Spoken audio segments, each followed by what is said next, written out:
Diyos.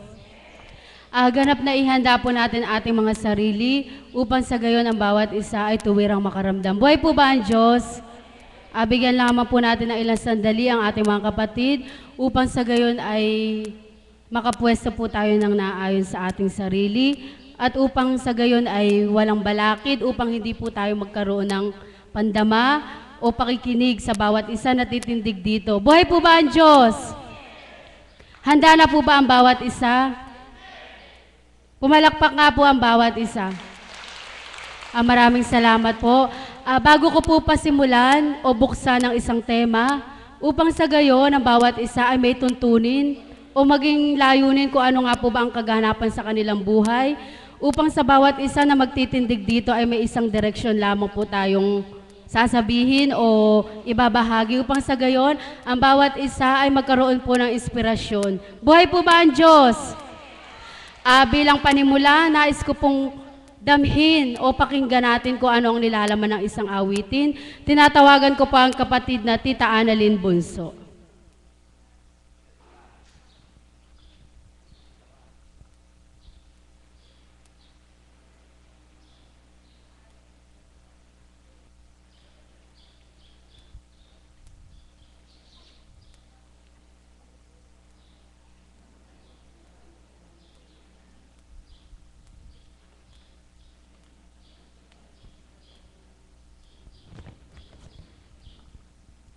Isang mapagpalang umaga po sa tanghaling ito.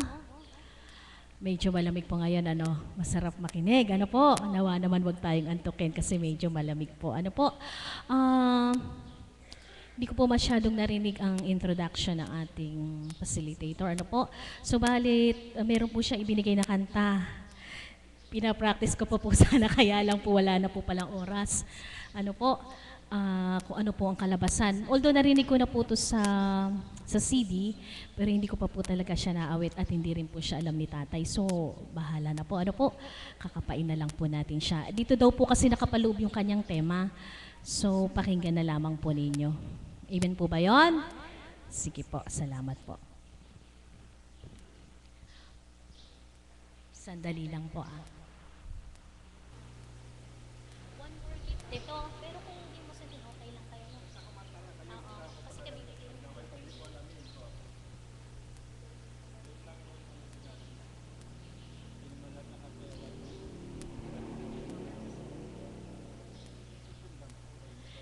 If there's one more gift I'd ask of you, Lord, it would be peace here on earth, as gentle as your children's laughter all around, all around. Your people have grown weary of living in confusion, when we will realize that neither heaven is at peace, when we'll live not in peace. If there's one more gift I'd ask of you, Lord, it would be peace here on earth, as gentle as your children's laughter all around, all around. Grant me serenity within, for the confusion surround our mere reflections of what's within me. If there's one more gift I'd ask of you, Lord, it would be peace here on earth, as gentle as your children's laughter all around, all around.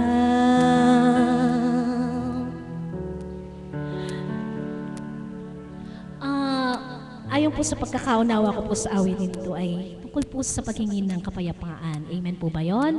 Marahil ang magiging tema po natin o ang ating pagsasaluhan ay ang tungkol sa kapayapaan. Kaya po niya pinaawit ang awitin na ito. Ano po? Maraming salamat po. Wala naman pong hindi ibibigay ang ating Panginoon kung ito po ay hilingin natin. Amen po ba? Sapagkat napakabuti po niya. Amen po ba? Kapag nasa Kanya ka na, ang peace of mind, makakamtan po ninyo yan. Amen po ba? Kasi kung sa dating buhay, meron tayong mga kagulumihanan kasi marami tayong iniisip, marami tayong pinaplano. Amen po ba yon? Puro plano. Plano tayo ng plano. Hindi po pala, pag hindi po kalooban ng Ama, ano man ang ating binabalangkas, ano man ang ating pinaplano, walang magiging kaganapan, walang magiging kapahintulutan kung hindi po ito kalooban ng ating Panginoon. Amen po ba? Kaya po lahat ay hilingin natin sa Kanya at isalalay natin sa Kanya. Amen po ba yon? Hingin natin ang Kanyang patnubay at gabay, ipagkakaloob din naman po niya kung ito ay marapat. Amen po ba? Maraming salamat po. Maraming salamat po, mahal na kapatid. Bakit po sinimulan ko sa awiting upang sa gayon ang bawat isa ay ganap nating maunawaan. Pumukaw lamang po sa aking damdamin. Ang hinihiling po doon sa kanta na yun ay kapayapaan sa ating mundo, kapayapaan ng bawat isa, at kapayapaan ng ating kapaligiran. Sapagkat kung wala po tayong kapayapaan, ang mga balita o mga pahatid na nakakakaba sa ating bilang pagkatao ay sadya nga pong sa bawat araw ay hindi tayo makakatulog. Sa bawat araw ay hindi tayo ganap na makakakain o hindi tayo magkakaroon ng kapayapaan. Sapagkat ito ang isang biyaya ng Diyos na tatamuin ng tao kung tatanggap lamang ang bawat isa. Sapagkat kapag nagkaroon ng kapayapaan ng isang tao, ibig sabihin po ang lahat ay magiging panatag. Magkakaroon po sila ng kahinahunan. Lahat po ng ating mga pagdaraanan sa buhay, kung mayroon tayong kapayapaan, may dakilang Diyos na ating aasahan. Buhay po ba ang Diyos? Kaya po sa mga titindig dito, tatawagin ng ating Panginoon sa katauhan ko, ay ganap po nating pakinggan bilang ating pong pagninilayan. Nagkaroon ka na ba ng kapayapaan? Bilang pasimula, nais ko pong tawagin ang aming Mami Beth Chico.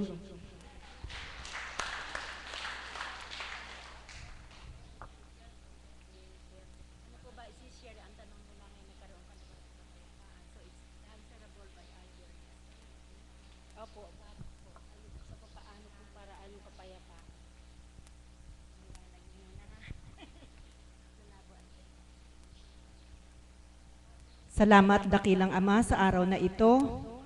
Muli ay idinudulog ko ang mga anak mo na inakay mong makarating sa lugar na ito.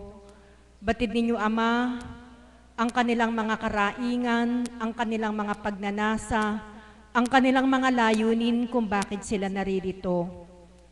Nawa po sa kanilang taus-pusong pakikipagniig sa inyo, pakinggan niyo po ang kanilang mga karaingan at nawa ay inyong tugunin upang umuwi sila na may kagalakan sa kanilang puso at kaisipan. Amen. Bago po ako magpasimula ng aking pagbabahagi, isa lamang pong announcement para sa mga alagad. May meeting daw po ang lahat ng alagad pagkatapos ng gawain sa adoration. So wag daw po muna kayong uuwi. Pinahatid lang po, although hindi po ako yung dapat magpahayag sapagkat meron tayong formal speaker ng mga announcement na nagmumula kay Apo. Wala po si kapatid na Arlene, kaya sa akin po na ibulong na mamaya nga daw po, pagkatapos ng gawain, may meeting ang mga alagad. Salamat po. Ang tema po niya ay kapayapaan. Tinatanong ko po sa kanya kung ano po yung dapat ibahagi sapagkat ang tema po ang siyang tutumbukin ng ating kaisipan kung ano ba ang ibabahagi ng bawat titindig dito sa harapan. Ang narinig ko po sa kanyang salita ay kapayapaan at meron po siyang tanong, nagkaroon ka na ba ng kapayapaan? So tinatanong ko po sa kanya, ano ba yung dapat kong ibahagi? Ang tanong ay answerable lang ng yes or no. Nagkaroon ka na ba ng kapayapaan?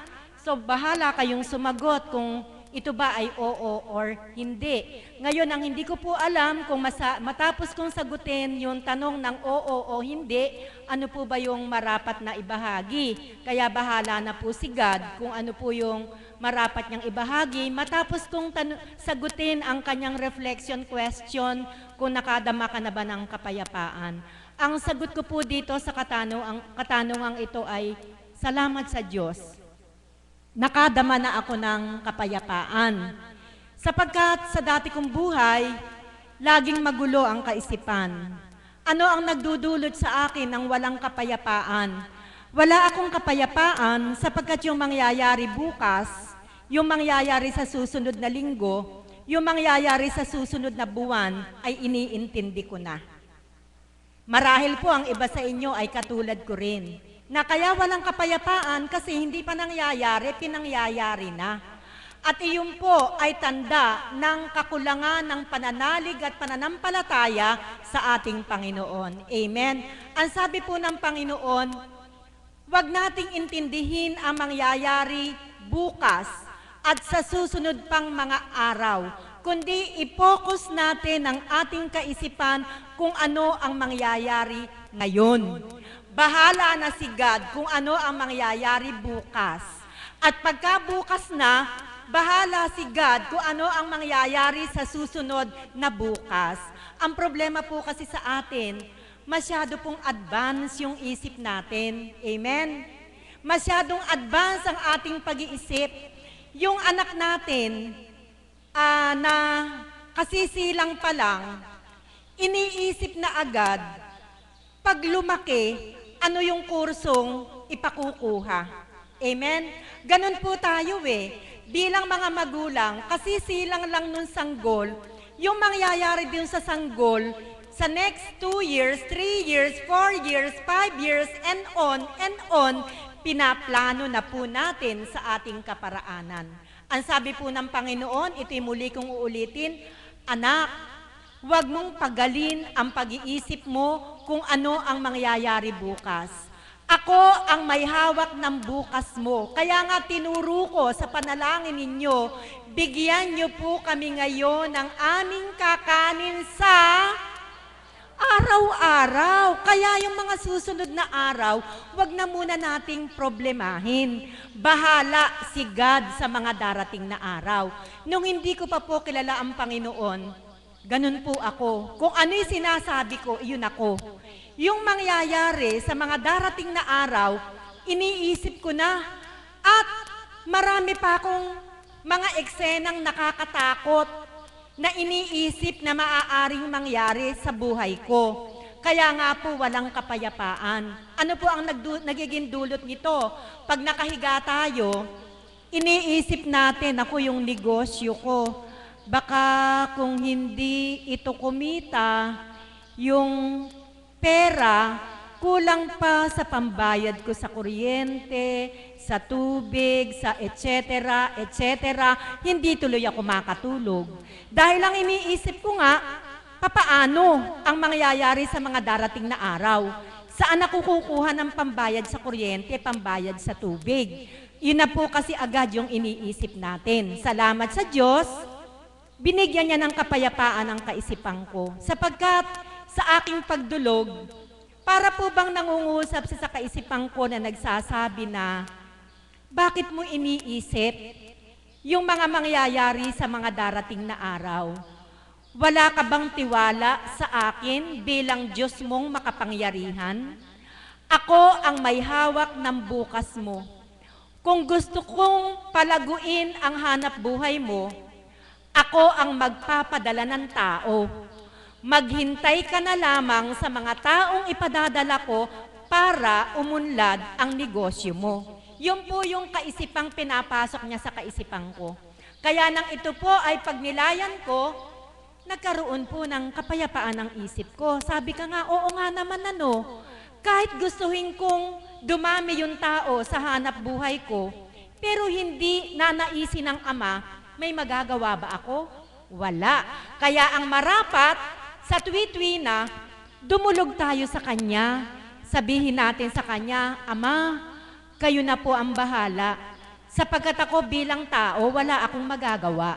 Subalit ikaw bilang Diyos kong makapangyarihan, ikaw ang may magagawa sa buhay ng bawat anak mo. Palakpakan po natin ang ating Panginoon. Alam nyo mga kapatid, kaya pala noon laging sumasakit yung ulo ko Kasi yung sobra kong pag-iintindi na hindi pa nangyayari, pinangyayari ko na. Kaya ang ulo ko madalas sumasakit. Parang may kumikibot-kibot dito. Kasi wala ngang kapayapaan yung kaisipan ko. Lagi ako nag-iisip. Kaya salamat sa Ama. Dinala niya ako sa lugar na ito. Binago niya ang takbo ng isip ko na hindi pala ako dapat mag-alala sapagkat meron Diyos na nag-aalala para sa akin. At buhat nga po noon, siguro po marami sa inyo ang katulad ko Sino po yung katulad ko na masyadong mapalaisip? Na hindi pa nangyayari, pinangyayari na. Naku, wala pa yung anak ko, baka kaya na hold up. Baka kaya na kidnap. Ang gagaling natin gumawa ng script, ano? Sinong tinatakot natin? Sarili natin. Ayaw ni God ng ganun. Ang nais ni God, magtiwala tayo sa Kanya para maging payapa ang kaisipan natin. Buti na lamang at naakay niya ako. Kung hindi, dalawang bagay lang siguro maaaring mangyari sa akin. Kung hindi ganun, baka nandun sa mental hospital. Kasi nga, hindi na po ako nakakatulog Kasi yung mga mangyayari kinabukasan, iniisip ko na, naku kako, may meeting nga pala ako bukas. Ano kaya kako yung agenda? Iisipin ko na yon magdamag ko nang iisipin. Kaya 12:00 ng madaling araw, hindi pa ako nakakatulog. Nasanay na yung isip ko sa gano'n na lagi ako nag-iisip. Kaya nagkasakit ako ng hindi pagkatulog. Nagkaroon ako ng insomnia tinatawag. At nang ako ay nagpunta sa doktor, idinaing ko ito. Kasi ang hirap Nagtatrabaho ako tapos kinabukasan dahil hindi ako nakatulog ng mahimbing, para akong litang. Para akong nakalutang sa ere. Kaya pumunta ako sa doktor. Hindi ko pa alam yung lugar na to. Hinatulan ako ng doktor ng sleeping pills para ako'y makatulog. Una, tumikim ako. Pero sabi ko sa sarili ko, pag pinamihasa ko yung katawang ko sa kaiinom ng sleeping pills para makatulog lang ako, baka ako dumating yung pagkakataon na totally hindi na ako makatulog. Hindi pinabayaan ng Panginoon ang mangyari sa akin yun. Inakay niya ako sa lugar na ito. At sa pakikinig ko ng mga mensahe ng banal na Espiritu sa katauhan ng ating mahal na Apo Kunching, kaya pala ako hindi nakakatulog sa kagulumihanan ng kaisipan ko, iyon ang ginamot sa akin ng mga mensahe ng ating Panginoon. Palakpakan po natin ang ating Diyos na buhay. Ano pong pinanggamot sa akin? Ang sabi po ng mensahe ng banal na Espiritu, bakit ako mag-aalala? May Diyos na nagmamahal sa akin. Hindi bagat sa Biblia, sinabi ng Panginoon 365 times. Lagi ko po itong binabanggit Napakagandang mensahe po kasi ito para patunayan natin na mahal tayo ng Diyos. Sa banal na kasulatan, nakatala daw po doon 365 times yung katagang hindi kita pababayaan. Ganyan po kabait ang ating Panginoon sa atin. Sa tuwinang tayo'y mag-aalala at wala tayong kapayapaan, pinapaalala niya yung salitang hindi kita pababayaan. Ilang araw po sa loob ng isang taon? 365 days. Ilang beses sinabi ng Panginoon sa banal na kasulatan yung hindi kita pababayaan? 365 times. Ibig sabihin mga kapatid, araw-araw, pinapaalala sa atin ng Panginoon ang kanyang pangako. Anak, ipayapa mo ang kaisipan mo. Hindi kita pababayaan. Ang Diyos ay hindi nagtatalusira sa kanyang pangako. Pag sinabi niya, gagawin niya. Sinabi niya sa iyong hindi kita pababayaan, magtiwala ka, panghawakan mo ang pangako ng Panginoon, ilagay mo sa puso't kaisipan mo ang pangako niyang hindi ka niya pababayaan, magkakaroon ng kapayapaan ang ating kaisipan. Palakpakan po natin ang ating Panginoon. Kaya mga kapatid, yung kaguluhan ng isip, hindi sa Diyos yan. Kanino yun? Sino gumugulo ng isip nyo? Lakas nyo nga po. Sino? Demonyo. Ba't ini-entertain nyo? Yung palang demonyo ang nagbibigay ng kaguluhan sa ating kaisipan, bakit ini-entertain nyo? Ano ang dapat natin gawin pagka tinatakot na tayo ng demonyo? Manalangin na tayo sa Panginoon. Napakasimple lang para umalis siya, para maitaboy natin siya. Ito lang po, uulitin ko, yung pinaka-password ng Kapatirang Divine Mercy. Hindi lang po ito akin, hindi lang po sa mga anak ko, sa ating lahat na nagtitiwala ating Divine Mercy. Pagka ang demonyo, sumasalakay na sa kaisipan ninyo, ito lang po ang sasabihin nyo. O Jesus, Hari ng awa, ako po ay nananalig sa inyo. Pakiulit nga po. Hari ng awa, nananalig sa iyo. Yun. Basta po naguguluhan na kayo, tinatalo na kayo ng kalaban, yun po ang makakapagpataboy sa kanya. Kung gusto nyo po, i-English ninyo, Jesus, King of Mercy, I trust in you. Kung alin po yung mas madali sa inyo, napaka-effective po sa akin yan Siyempre po, bilang tao, dumarating po yung mga pagkakataon na medyo inaatake ka ng takot. Ngayon po, alam ko na yung gagawin ko. Pipikit lang po akong ganyan. Sasabihin ko lang po, Jesus, King of Mercy, I trust in you. Alam niyo po, napakabilis ng pagsaklolo. Pag po sinabi niyo yung katagang yan, napakabilis ng takbo ng demonyo, napakabilis ng saklolo ng ating Panginoon. Kaya mga kapatid, kailangan ba nating guluhin ang isip natin? Huwag. Magkakasakit kayo. Tataas ang presyon nyo. Tataas ang sugar nyo. Tataas ang uric acid nyo. Maa-activate ang cancer cell ninyo. Ang sabi po ng banal na espiritu sa pamamagitan ng mahal na Apo Kunching, tinandaan ko po ito Hindi ko po kasi alam na lahat pala ng tao may cancer cell. Sabi po ng banal na espiritu yun Akala ko po yung cancer cell hereditary. Pag meron sa pamilya nyo, it runs through the family. Pero sa mensahe po ng banal na espiritu, narinig ko sa kanya, lahat ng tao may cancer cell. Kaya lang, yung iba, active. Yung iba, inactive. Ano po ibig sabihin? Sa iba, yung cancer cell, aktibo. Sa iba, hindi aktibo. Kaya kung wala kang nararamdaman, wala kang nararamdaman sa katawan, walang sign ng cancer sa katawan mo, isa lang ang ibig sabihin. Ano ibig sabihin? Hindi aktibo ang cancer cell natin. Ngayon po, papaano po ito magiging active? Gusto nyo bang maging active? Siyempre, ayaw natin. Kasi pag may cancer ka, tinataningan agad ng doktor, hindi po ba? Pero sa Diyos, walang taning. Gusto nyo po ba, lahat naman po tayo, ayaw nating ma-activate ang cancer cell natin. Paano po iyan? Hindi ma-activate. Huwag po tayong magpapa-stress. Huwag po tayong masyadong nag-iisip. Pag nag-stress ka, anong mangyayari? Tandaan niyo po ito. Pagka nag-iisip tayo, na-stress tayo, na-soft tayo sa pag-iisip, isa ang maaaring mangyari. Ano po? Ang cancer cells natin ay magiging active. Gusto nyo ba yon? Siyempre, ayaw natin. Kaya sa maraming pagkakataon, sa bawat segundo ng buhay natin, dapat relax lang tayo. Sabi ni God, be still. Relax ka lang dyan. Huwag kang mag-intindi sapagkat ako ang bahala sa iyo. At hindi kita pababayaan. May magugulo pa ba ang isip dito? Pag nagkasakit kayo, hindi kasalanan ng Diyos yun. Sinong may kasalanan? Kayo. Bakit? Nag-isip kayo, nagpa-stress kayo, kaya nagkaroon kayo ng mga karamdamang iyon. Kaya sa tuwin na mga kapatid, ito yung isa kong kapatid Kapatid, payapa na ba isip mo ngayon? Hindi na tumataas ang presyon mo.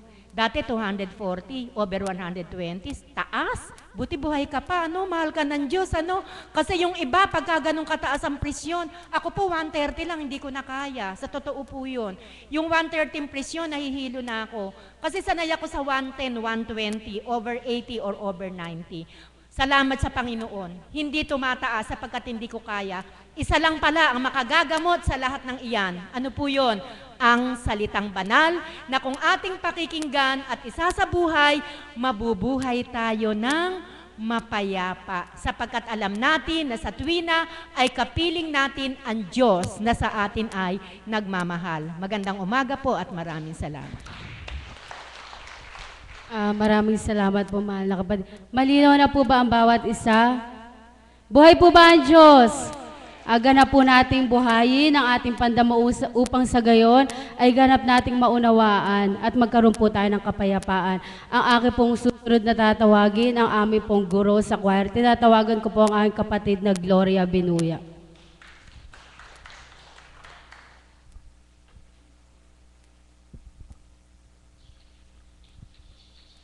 Magandang umaga po sa hapong ito. Napakaganda po ng tema pero medyo may kalaliman ng konti. Ano po? Ang kapahayagan po ng ating kapatid na Betsie Cue, napakadaling unawain. Kumbaga, 1+1, kahit hindi ka ganun nag-aral, mauunawaan mo. Subalit, sabi ko nga po sa aking kaganapan sa aking sarili, sapagkat siyempre po, pagtayo mo rito, siyempre yung sarili mo ang sasabihin mo, hindi yung kung kani-kanino pa man. Ano. Ito po sa akin, ang kapayapaan, bago ka magkaroon ng kapayapaan, ano yung magiging sanhi o bago mo makamtan yung kapayapaan. Tama po ba yun? Sanhi o ano? Tama po ba yun? Bago mo mata mo, yun. Bago mo mata mo yung tunay na kapayapaan, marami pong pinanggagalingan yan. Unang-una, kailangan wala kang galit. Kung punong-puno ko ng hinanakit, sa palagay niyo po ba may kapayapaan kayo? Wala. Ano po? Pag sinabing kapayapaan, inner peace. Tama po ba yun? Inner peace. Ibig sabihin yung, hindi ko po alam i-express, pero inner peace, malalim po yun. Wala pong iniwan dun sa masaya ko masaya, ibig sabihin, masaya, pero yung maligaya, mas malalim po. Sa totoo lamang po, sa aking dating buhay, hindi ko naman po talaga natamo yung kapayapaan na yan eh. Dahil napakaraming gumugulo sa aking kaisipan. Unang-una ano yon? Dahil sa ako'y walang pagkilala sa ating Panginoon, unang-una naghari sa akin, galit. Pagkainggit sa aking kapwa. Number 1 po yan. Sa katulad kong tao na walang pagkilala sa Panginoon. Kapag ikaw ay may galit, wala kang kapayapaan sigurado. Kapag ikaw ay may inggit, mas lalong wala kang kapayapaan. Sapagkat anuman ang makita mo sa kapwa mo, kaiinggitan mo eh. Kaiinggitan mo. Anong nasa isip mo? Halimbawa po, katulad ng sinasabi ko, merong, ang tawag po dito sour grapings, parang ganon. Sour grapings, so po. Halimbawa, ubas. Alam natin na yung ubas napakasarap. Sino po masasabi na yung ubas hindi masarap? Wala, di po ba? Napakasarap yata niya, napakamahal ng kilo niyan. Pero dahil hindi mo mabili yung ubas na yon, hindi mo makain. Ano gagawin mo? Pipintasan mo yung ubas sasabihin mo, kaasim naman niya, pero ang totoo, wala kang pambili. Hindi mo makain. Pero gustong-gusto mo, hindi mo makain. Ngayon po, sa totoo lamang, para magkaroon tayo ng ganap na kapayapaan, kailangan meron tayong unang-una, pang-unawa sa ating kapwa. Sa akin pong kaganapan sa aking buhay, kung hindi ko nakilala ang Panginoon, totally wala akong pang-unawa. Sapagkat sabi nga ni Madam Beth, dumarating sa atin yung umaatake. Tao tayo Aatakihin ka ng demonyo.